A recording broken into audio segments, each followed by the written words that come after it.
Assalamualaikum warahmatullahi wabarakatuh.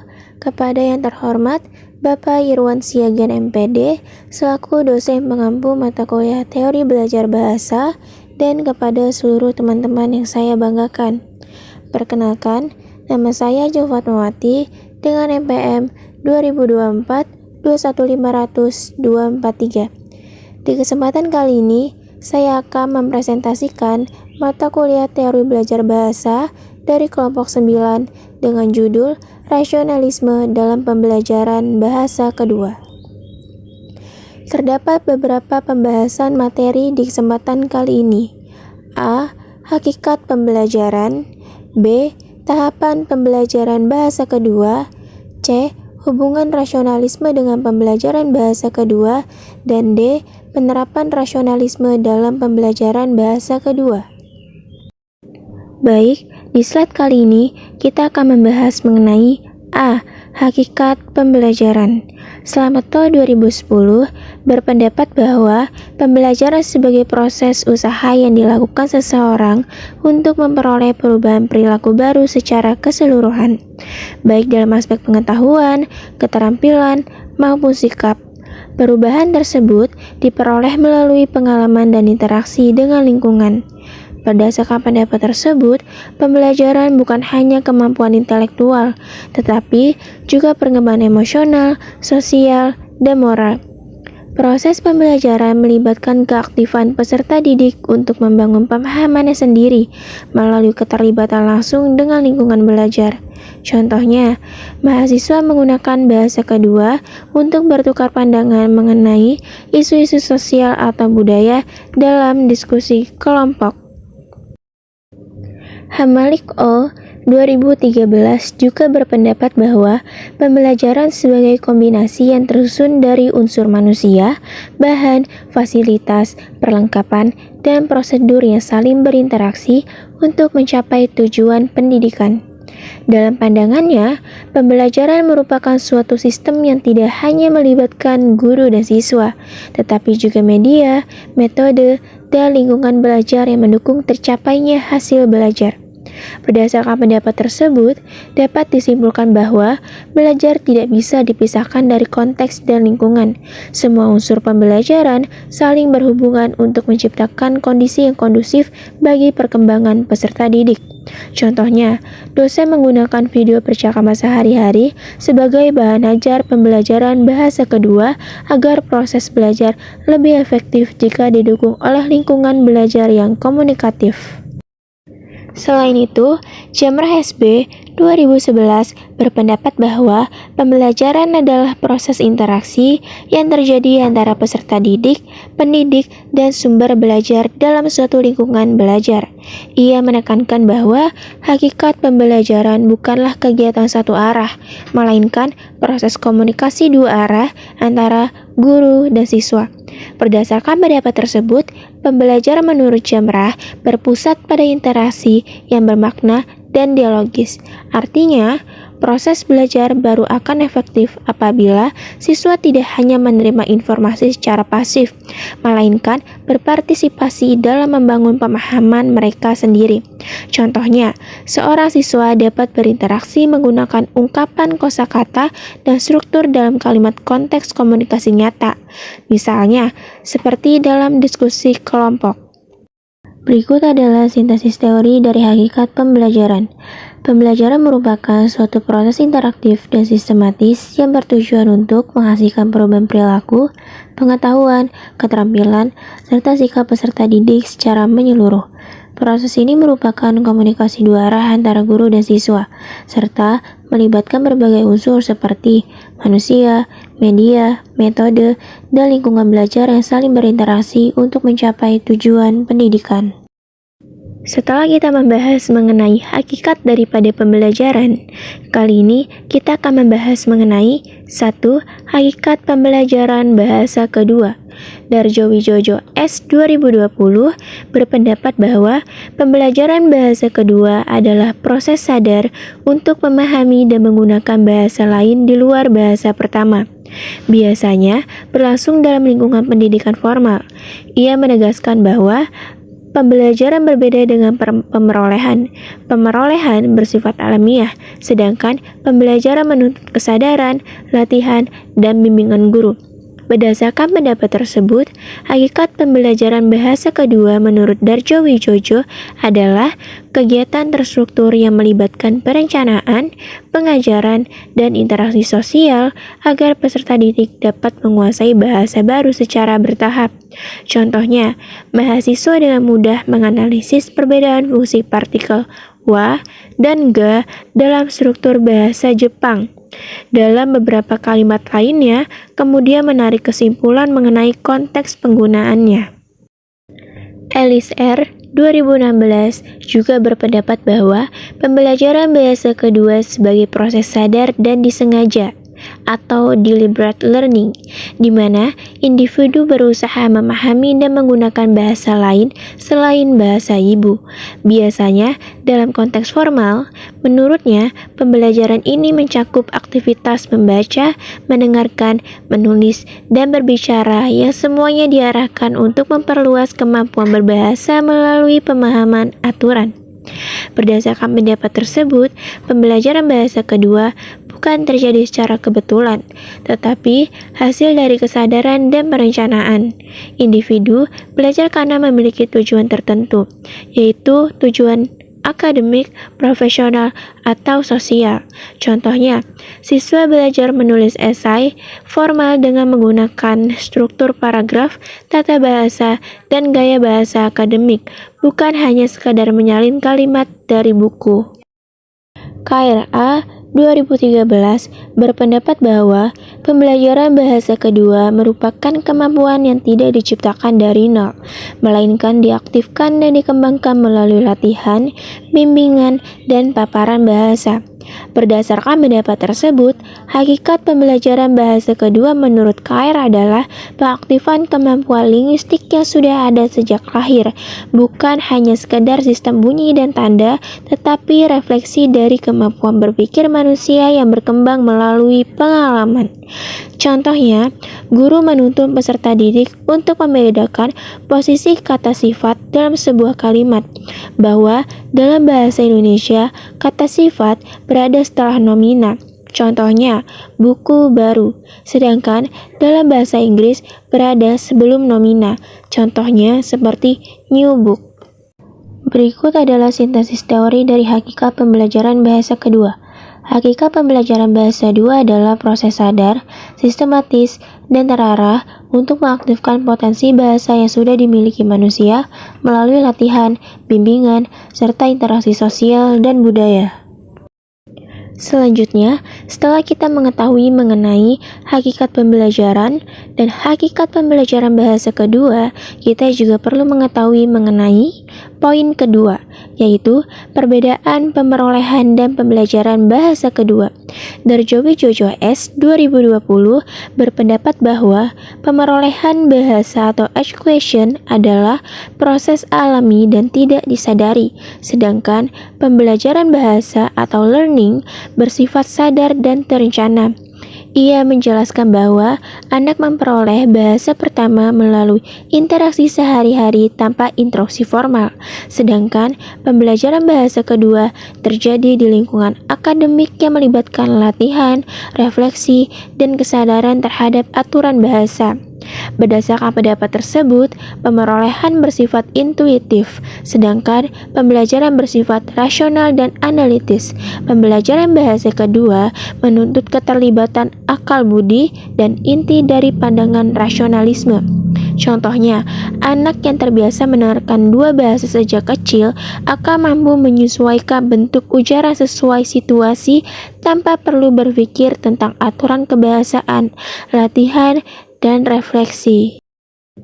KRA 2013 berpendapat bahwa perbedaan utama antara pemerolehan dan pembelajaran terletak pada kesadaran dan tujuan. Pemerolehan berlangsung secara alami tanpa kesadaran penuh, sedangkan pembelajaran bersifat sadar, terarah, dan biasanya terjadi dalam situasi formal. KR menegaskan bahwa pembelajaran bahasa melibatkan pemahaman sadar terhadap sistem linguistik, sehingga siswa tahu mengapa bentuk tertentu bisa digunakan. Berdasarkan pendapat tersebut, Kair memandang bahwa pembelajaran bahasa sebagai aktivitas kognitif dan rasional, bukan hanya sekadar peniruan bunyi. Dengan berpikir logis, siswa dapat memahami struktur bahasa secara mendalam dan menggunakannya secara tepat. Contohnya, seorang membandingkan kata memasak dan memukul, juga membandingkan penggunaan kata bermain dan berjalan. Lalu, dia menarik kesimpulan bahwa awalan me umumnya digunakan untuk menyatakan tindakan aktif terhadap objek, sedangkan awalan ber menunjukkan kegiatan yang dilakukan tanpa objek. Tarigan HG 2018 berpendapat bahwa pemerolehan bahasa berkaitan dengan pemerolehan penguasaan bahasa pertama, sedangkan pembelajaran bahasa adalah proses pengajaran bahasa kedua atau bahasa asing yang bersifat sistematis dan sadar. Ia menekankan bahwa dalam pembelajaran, siswa mampu aktif mengolah informasi linguistik dan membangun pengetahuan bahasa berdasarkan prinsip dan logika yang diajarkan. Berdasarkan pendapat tersebut, pembelajaran bahasa menurut Tarigan adalah bentuk pendidikan intelektual. Siswa tidak hanya dapat mengulang, tetapi juga mampu membangun konsep bahasa melalui pemahaman rasional terhadap kaidah. Contohnya, siswa mampu menyimpulkan sendiri pola perubahan yang terjadi pada subjek, predikat, dan objek dalam kalimat pasif. Seperti buku itu dibaca oleh Ali, dan pada kalimat aktif, Ali membaca buku itu. Selanjutnya, kita masuk ke dalam pembahasan materi yang kedua. B. Tahapan pembelajaran bahasa kedua. Pembelajaran bahasa kedua terdiri dari 5 tahap utama karena perkembangan kemampuan berbahasa manusia tidak terjadi secara sekaligus, melainkan bertahap secara kognitif, linguistik, dan sosial. Setiap tahap menunjukkan tingkat penguasaan dan kesadaran berbahasa yang berbeda. 1. Tahap praproduksi. Yang kedua, tahap produksi awal. Ketiga, ada tahap kemunculan. Keempat, tahap menengah. Dan yang terakhir, tahap mahir. Para ahli berpendapat bahwa pembagian 5 tahap ini mencerminkan proses alami pemerolehan bahasa yang berawal dari kemampuan memahami, lalu memproduksi, hingga mencapai kemahiran yang penuh. 1. Tahap praproduksi. KRA 2013 berpendapat bahwa tahap praproduksi adalah masa di mana pembelajar belum mampu menghasilkan bahasa, tetapi sudah mulai mengenali sistem bunyi dan pola struktur dasar. Ia menegaskan bahwa manusia memiliki daya bahasa bawaan yang membuatnya mampu menangkap sistem bahasa meski tanpa kesadaran penuh. Berdasarkan pendapat tersebut, tahap ini menandai proses awal aktivasi kemampuan bawaan berbahasa yang disebut Language Acquisition Device atau LED dalam teori Chomsky yang diakui Kair sebagai potensi universal. Contohnya, guru mendengarkan dialog sederhana, "Halo, nama saya Ana," sambil memperlihatkan gambar orang memperkenalkan diri. Siswa belum diminta menirukan, tetapi diarahkan memahami makna dan konteks visual. Darjo Wijojo S. 2023 berpendapat bahwa sebelum siswa mencapai tahap kemunculan, mereka terlebih dahulu melalui masa diam atau silent period. Periode penting di mana siswa menyerap input bahasa tanpa dipaksa berbicara. Darjo Wijojo menjelaskan bahwa otak manusia membutuhkan waktu untuk mengenali pola linguistik secara alami.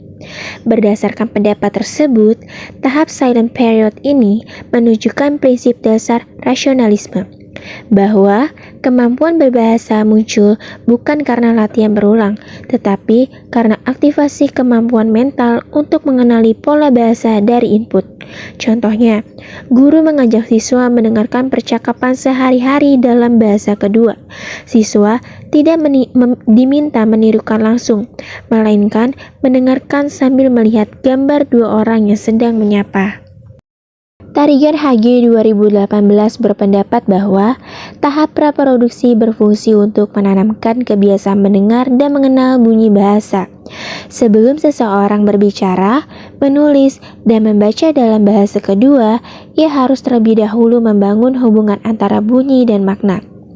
Berdasarkan pendapat tersebut, dalam perspektif rasionalisme, pembelajaran bahasa tidak hanya bergantung pada pengulangan atau latihan motorik berbicara, tetapi lebih pada aktivasi daya pikir dan persepsi linguistik siswa.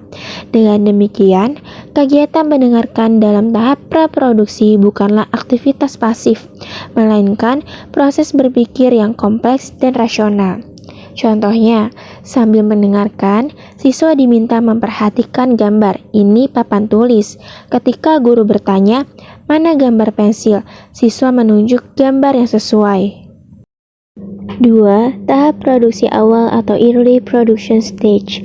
Kridaksana H 2014 berpendapat bahwa pada tahap produksi awal, siswa mulai memperlihatkan kemampuan memanipulasi tanda-tanda linguistik, yang berarti mereka mulai mengatur dan mengubah bentuk bahasa untuk menyesuaikan dengan makna yang ingin disampaikan. Berdasarkan pendapat tersebut, pandangan kridaksana ini menunjukkan bahwa tahap produksi awal adalah masa aktif membangun makna melalui struktur linguistik. Dalam perspektif rasionalisme, kemampuan ini mencerminkan aktivitas mental manusia yang mengorganisasikan informasi dan menyusunnya secara logis sesuai tujuan komunikasi. Contohnya, siswa mampu mengganti kata benda dalam kalimat "saya makan nasi" menjadi "saya makan roti", menandakan pemahaman pola dasar subjek, predikat, dan objek. Samsuri 2017 berpendapat bahwa pada tahap produksi awal, siswa mulai menghubungkan kemampuan berpikir dengan lambang bunyi baru yang mereka peroleh dari bahasa kedua. Ia menjelaskan bahwa bahasa bukan sekadar alat komunikasi, melainkan hasil kerjasama antara pikiran dan lambang. Berdasarkan pendapat tersebut, dalam kerangka rasionalisme, setiap ujaran yang dihasilkan manusia lahir dari proses berpikir, bukan sekadar pengulangan terhadap proses bunyi atau kata yang pernah didengar. Hal ini mencerminkan bahwa manusia memiliki kapasitas mental bawaan yang memungkinkan mereka menalar sistem bahasa, bukan sekadar menirunya. Contohnya, ketika guru mengatakan, "Ini buku," ia tidak hanya menirukan bunyi, melainkan sudah memahami bahwa kata buku adalah lambang linguistik untuk benda yang ada di hadapannya. KRA 2012 berpendapat bahwa pada proses ini, siswa menggunakan kemampuan berpikir dan logika internal mereka untuk menafsirkan pola-pola yang mereka dengar atau baca. KR menegaskan bahwa kesalahan bahasa merupakan bukti bahwa siswa sedang berusaha membangun hipotesis linguistik tentang bagaimana sistem bahasa itu bekerja. Berdasarkan pendapat tersebut, tahapan ini memperlihatkan bahwa pembelajar bahasa kedua menggunakan akalnya untuk membangun sistem bahasa internalnya sendiri. Dalam perspektif rasionalisme, hal ini membuktikan bahwa manusia memiliki potensi bawaan untuk memahami bahasa secara logis. Contohnya, siswa menyimpulkan sendiri bahwa pola yang benar adalah "saya sudah makan nasi", bukan "saya makan nasi sudah". 3. Tahap kemunculan atau speech emergence stage.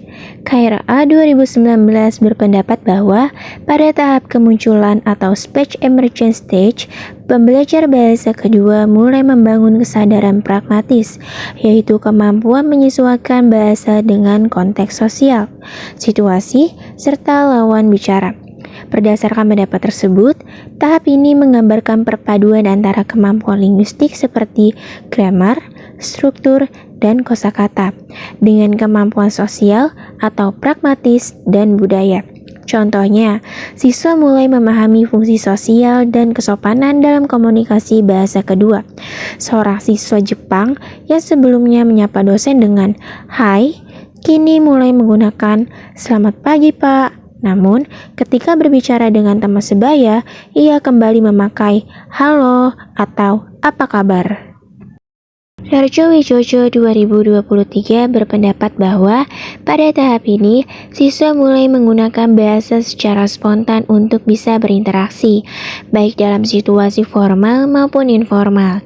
Ia menegaskan bahwa kemampuan berbahasa bukan hanya soal struktur atau tata bahasa yang benar, tetapi juga tentang bagaimana seseorang dapat menggunakan bahasa sesuai tujuan sosialnya. Berdasarkan pendapat tersebut, perspektif rasionalisme, hal ini menunjukkan bahwa interaksi antara kemampuan kognitif internal dengan konteks eksternal. Pikiran mengolah struktur bahasa untuk memenuhi kebutuhan sosial. Contohnya, seseorang bertanya, berapa harganya? Dan penjual menjawab, Rp5.000. Beberapa orang lain ikut menawar atau menanyakan barang lain, ada warna biru atau bisa lebih murah, Bu? Walaupun struktur kalimatnya belum sempurna, penggunaan bahasa ini sudah fungsional, alami, dan bermakna. Jaringan HG 2020 berpendapat bahwa bahasa pada dasarnya adalah alat untuk berpikir dan berkomunikasi, bukan sekadar rangkaian bunyi yang diucapkan tanpa makna.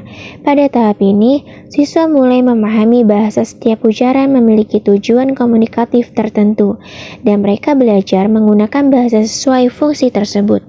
Berdasarkan pendapat tersebut, tahap ini menandai bahwa perubahan besar dalam proses belajar bahasa dari sekadar meniru bentuk menjadi berpikir komunikatif. Dalam pendekatan rasionalisme, kemampuan ini mencerminkan aktivasi fungsi kognitif dan kesadaran pragmatis. Dua komponen penting dalam penggunaan bahasa yang bermakna. Contohnya, siswa tidak hanya menguasai struktur kalimat, tetapi juga belajar menggunakan bahasa sesuai fungsi sosialnya. Misal, guru menanyakan, bagaimana kalau kamu ingin menolak ajakan temanmu? Siswa menjawab, maaf, saya tidak bisa pergi karena saya harus belajar. 4. Tahap menengah atau intermediate stage. Kridaksana H 2014 berpendapat bahwa pada tahap menengah, siswa mulai menguasai sistem morfologi dan sintaksis secara lebih utuh, sehingga bahasa kini berfungsi bukan hanya sebagai alat komunikasi, tetapi juga sebagai sarana berpikir reflektif. Kridaksana memandang bahwa bahasa sebagai sistem tanda yang memiliki hubungan logis antara bentuk dan makna. Berdasarkan pendapat tersebut, Kridaksana memperlihatkan bahwa tahap menengah merupakan masa transisi dari fluensi menuju aktuari. Bahasa kini berfungsi sebagai alat berpikir reflektif, artinya siswa tidak hanya memahami makna kalimat secara keseluruhan, tetapi juga mulai menyadari bagaimana makna itu dibentuk. Contohnya, siswa dapat memahami fungsi hubungan antar bagian kalimat dalam membangun makna yang kompleks. Saya belajar karena ingin lulus. Klausa utamanya adalah saya belajar dan klausa sebabnya adalah karena ingin lulus. Darjo Wijojo S 2023 berpendapat bahwa tahap menengah memperlihatkan kemampuan siswa menyesuaikan bahasa untuk berpikir dan menyusun ide yang lebih kompleks. Ia menjelaskan bahwa pada tahap ini, bahasa mulai berfungsi sebagai instrumen berpikir, bukan hanya alat untuk berbicara atau menyampaikan pesan, tetapi juga alat untuk menyusun, mengorganisasikan, dan mengekspresikan ide. Berdasarkan pendapat tersebut, tahap menengah adalah masa integrasi antara kemampuan linguistik dan kemampuan berpikir konseptual. Dalam pandangan rasionalisme, hal ini merupakan puncak dari kemampuan akal manusia dalam mengorganisasikan pengalaman menjadi struktur makna melalui bahasa.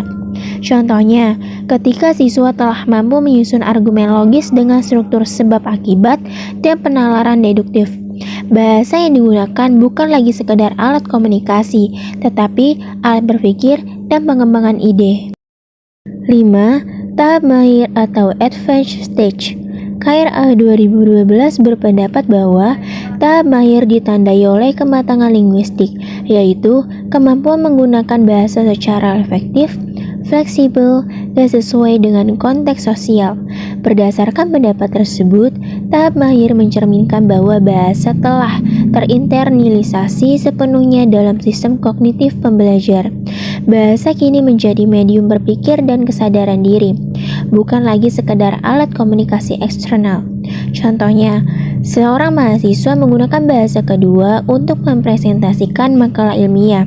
Ia menggunakan struktur kalimat yang formal, diksi yang tepat, dan gaya bahasa yang disesuaikan dengan audiens. Kaira 2013 berpendapat bahwa kemampuan berbahasa di tahap menengah mencerminkan generalisasi pola bahasa. Siswa sudah mulai dapat menerapkan aturan atau pola gramatikal yang telah mereka pelajari dalam konteks baru. Berdasarkan pendapat tersebut, tahap ini menggambarkan proses berpikir logis dalam menemukan dan menerapkan pola bahasa. Siswa menunjukkan kemampuan induktif, menarik kesimpulan umum dari berbagai contoh, lalu menggunakan kesimpulan untuk membentuk ujaran baru. Contohnya, kemampuan siswa dalam menciptakan kalimat baru dari pola yang sudah dipelajari. Misal, saya sedang menulis, saya sedang memasak, dan saya sedang belajar.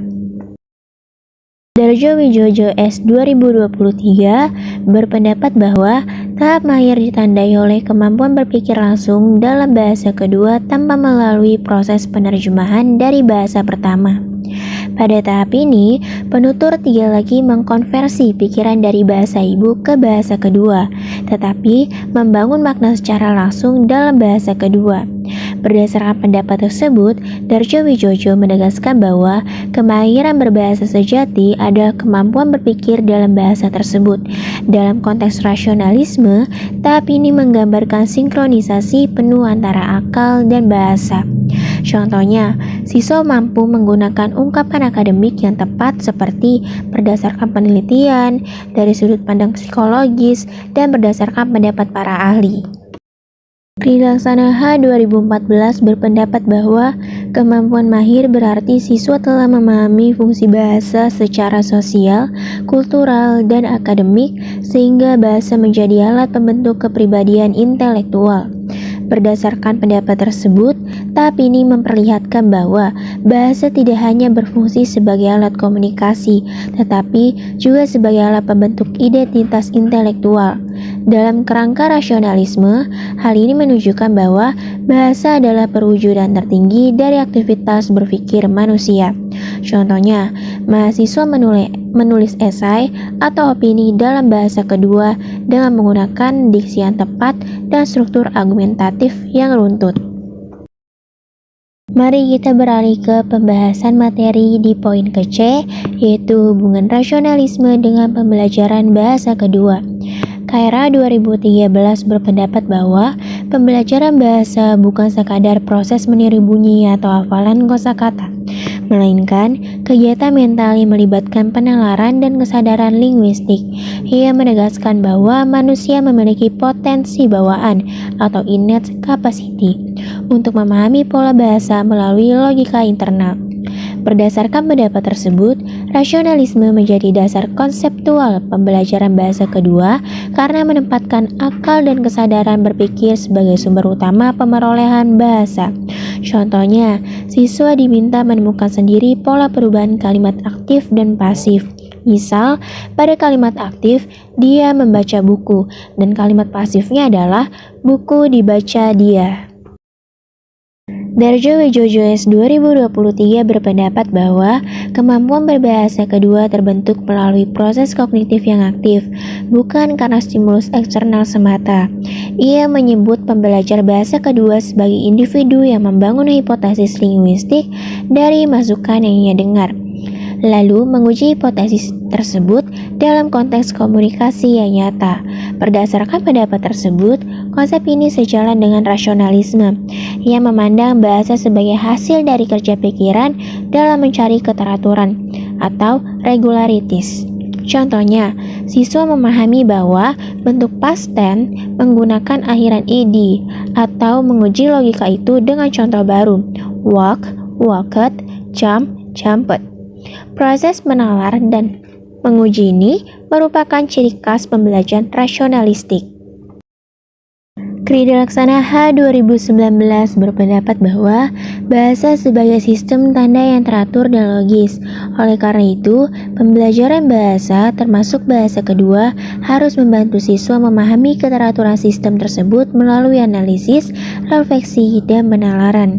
Berdasarkan pendapat tersebut, rasionalisme menjadi fondasi metodologis dalam mengajarkan bahasa sebagai sistem.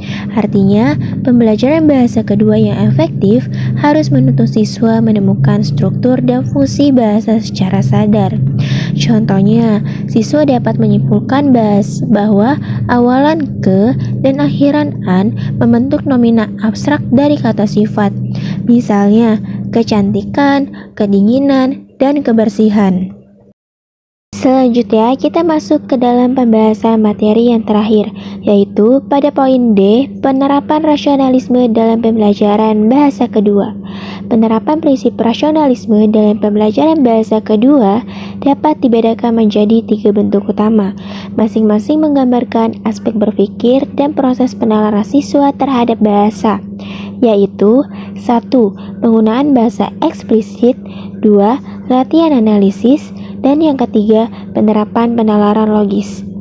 Pembagian ini menunjukkan bahwa rasionalisme dalam pembelajaran bahasa kedua bekerja secara bertahap dan saling melengkapi, dari memahami bahasa secara sadar atau eksplisit, menemukan keteraturannya melalui analisis atau analitis, hingga menggunakannya secara logis dalam berpikir dan berkomunikasi atau penalaran logis. 1. Penggunaan bahasa eksplisit. KRA 2013 berpendapat bahwa penggunaan bahasa eksplisit penting agar siswa memahami struktur dan fungsi bahasa secara sadar. KR juga menegaskan bahwa pembelajaran eksplisit dapat mengaktifkan kesadaran metalinguistik, yaitu kemampuan siswa untuk berpikir tentang bahasa itu sendiri. Berdasarkan pendapat tersebut, pendekatan eksplisit mencerminkan hakikat rasionalisme dalam belajar bahasa. Siswa dipandang sebagai makhluk berpikir yang mampu memahami sistem dan aturan melalui penjelasan logis, bukan hanya melalui peniruan. Contoh, guru menjelaskan fungsi kata sedang dalam kalimat progresif bahasa Indonesia. Saya sedang belajar. Kemudian guru bertanya, apa arti kata sedang di sini? Siswa menjawab, untuk menunjukkan kegiatan yang sedang berlangsung. Tariga Rahayu 2018 berpendapat bahwa pembelajaran eksplisit membantu siswa menemukan pola dari bentuk, bukan sekedar menghafal contoh. Tariga menekankan bahwa pembelajaran bahasa yang efektif harus melibatkan kesadaran analitik, yaitu kemampuan siswa menemukan keteraturan melalui penjelasan dan observasi sistematis terhadap bahasa. Berdasarkan pendapat tersebut, mempelajari pola pembentukan kata dan perubahan fonem, siswa belajar mengenali keteraturan bahasa dan berpikir dalam sistem logis. Hal ini selaras dengan prinsip rasionalisme, di mana bahasa dipahami sebagai hasil dari penalaran, bukan sekadar kebiasaan. Contohnya, guru menjelaskan pola afiksasi awalan me dalam bahasa Indonesia, kemudian guru juga bertanya, mengapa awalan me berubah menjadi mem, men, atau meng? Siswa mengamati bahwa perubahan itu tergantung pada huruf awal kata dasar. Kri Laksana H 2014 berpendapat bahwa bahasa merupakan sistem tanda yang dapat dipelajari secara logis. Ia menegaskan bahwa bahasa memiliki struktur yang konsisten dan rasional. Hubungan antara tanda atau kata dan makna diatur oleh sistem yang dapat dianalisis. Dalam konteks pembelajaran bahasa kedua, pendekatan eksplisit berarti membimbing siswa untuk memahami keteraturan tersebut, bukan sekadar meniru penggunaannya. Berdasarkan pendapat tersebut, bahasa bukan kumpulan kata tanpa aturan, tetapi sistem yang terstruktur. Dalam pandangan rasionalisme, proses memahami sistem bahasa ini adalah bentuk aktivitas intelektual, karena siswa menggunakan kemampuan akalnya untuk menganalisis dan menyusun kembali pola bahasa secara rasional. Contohnya, siswa mampu menyusun kembali kata lain dengan pola yang sama saat guru meminta siswa menganalisis struktur kalimat, subjek, predikat, objek, keterangan. 2. Latihan analisis atau analytical practice. Darjo Wijojoes 2020 berpendapat bahwa kegiatan analitis membuat siswa mampu memahami keteraturan bahasa yang muncul dari data nyata. Ia menegaskan bahwa bahasa bukan sistem yang harus dihafal, tetapi sistem yang dapat ditemukan melalui pengalaman dan penalaran. Berdasarkan pendapat tersebut, pendekatan ini menegaskan pentingnya analisis berbasis data alami, bukan sekadar contoh buatan. Dalam kerangka rasionalisme, kegiatan ini memperlihatkan bahwa akal manusia memiliki kemampuan untuk mengenali pola-pola abstrak dari pengalaman nyata. Contohnya, siswa mengetahui bahwa kalimat langsung biasanya menggunakan tanda kutip, sedangkan kalimat tidak langsung biasanya tidak menggunakan tanda kutip. Rida Laksana H. 2019 berpendapat bahwa latihan analisis memperkuat kesadaran terhadap struktur dan fungsi gramatikal.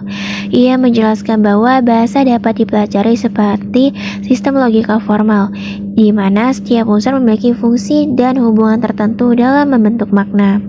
Berdasarkan pendapat tersebut, pendekatan ini menegaskan pentingnya analisis berbasis data alami, bukan sekadar contoh buatan. Dalam kerangka rasionalisme, kegiatan ini memperlihatkan bahwa akal manusia memiliki kemampuan untuk mengenali pola-pola abstrak dari pengalaman nyata. Contohnya, siswa menyimpulkan bahwa kalimat pasif dibentuk dengan awalan di dan penambahan kata oleh untuk menandai pelaku. Misalnya, nasi dimasak oleh ibu. Ketiga, penerapan penalaran logis. KRA 2012 berpendapat bahwa penalaran logis dalam pembelajaran bahasa kedua berarti menggunakan kemampuan berpikir rasional untuk memahami dan membentuk makna bahasa. KR menjelaskan bahwa bahasa adalah hasil dari aktivitas berpikir manusia, yang artinya memahami bahasa juga berarti memahami logika yang melatar belakanginya. Berdasarkan pendapat tersebut, penalaran logis dalam konteks KR adalah aktivitas mental rasional yang menuntut siswa memahami hubungan sebab akibat dalam struktur bahasa. Dalam perspektif rasionalisme, bahasa dipandang sebagai perwujudan logika manusia. Oleh sebab itu, pembelajaran bahasa sejati adalah latihan berpikir logis melalui simbol-simbol linguistik.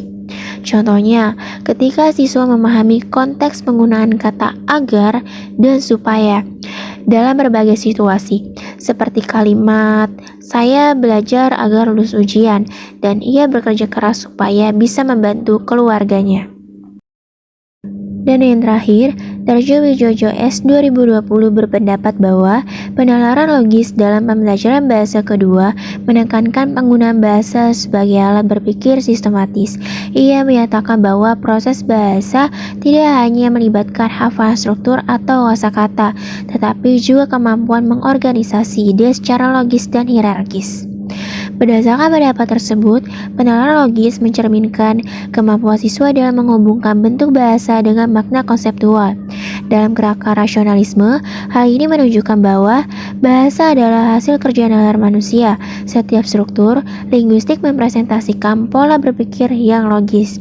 Contohnya, siswa membandingkan pendapat antar kelompok dan menarik kesimpulan bersama berdasarkan hasil diskusi, menyusun argumen dengan alasan yang logis dari hasil data pendukung. Berikut adalah simpulan dari beberapa pembahasan materi yang tadi sudah saya paparkan. Rasionalisme dalam pembelajaran bahasa kedua menegaskan bahwa bahasa bukan sekadar hasil kebiasaan atau peniruan, melainkan wujud dari aktivitas akal dan kesadaran manusia. Melalui penerapan rasionalisme, pembelajaran bahasa kedua diarahkan untuk mengembangkan kemampuan berpikir reflektif dan logis melalui 3 penerapan utama. Pemerolehan bersifat alami, sedangkan pembelajaran bersifat sadar dan rasional. Guru berperan sebagai fasilitator yang menuntun siswa untuk memahami logika di balik bahasa, sedangkan siswa tidak hanya mampu berbicara dengan benar, tetapi juga berpikir melalui bahasa dan berbahasa dengan berpikir. Berikut adalah daftar pustakanya. Sekian pembahasan materi dari saya mengenai rasionalisme dalam pembelajaran bahasa kedua. Terima kasih kepada Bapak Irwan Siagian MPD selaku dosen pengampu mata kuliah teori belajar bahasa, dan terima kasih juga saya ucapkan kepada seluruh teman-teman yang sudah bersedia menonton dari awal hingga akhir. Kurang lebihnya mohon dimaafkan. Wabillahi taufik wal hidayah. Wassalamualaikum warahmatullahi wabarakatuh.